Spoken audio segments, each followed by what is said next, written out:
பருப்பு துவையல். இது ரேஷன் துவரம் பருப்பு தான். இது நல்லா சுவையாக இருக்கும். துவையல் அரைச்சிக்கலாம். துவையலுக்கு நல்லா வறுத்துக்கணும். பருப்பு துவையல், துவரம் பருப்பு துவையல். இந்த தேங்காய் சில்லி வைக்கணும்.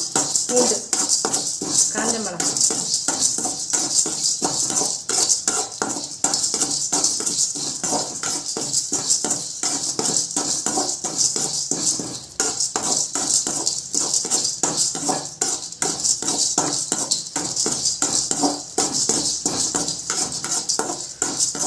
நல்லா வறுப்படணும்.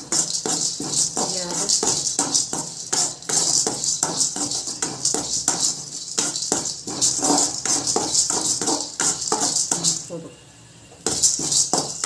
ஸ்டவ் ஆஃப் பண்ணிக்கிட்டு காஞ்ச மிளகாய் காரத்துக்கு தகுந்த மாதிரி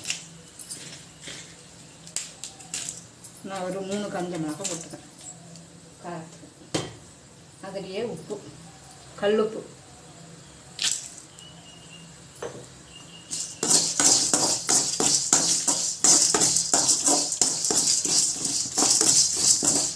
இது கூட சேர்த்து தேங்காய் பத்தை 2 அடித்து அரைச்சிக்கலாம். பூண்டு,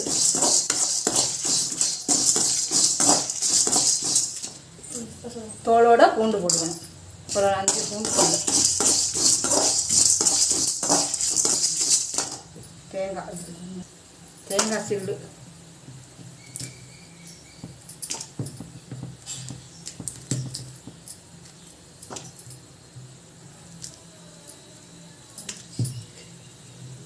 தேங்காய் சில்லு போட்டு நல்லா மிக்சியில் குறன்னு அரைச்சிக்கணும். செஞ்சு பாருங்கள். இந்த ரசத்துக்கு நல்லாயிருக்கும். மிக்சியில் அடிச்சுக்கலாம்.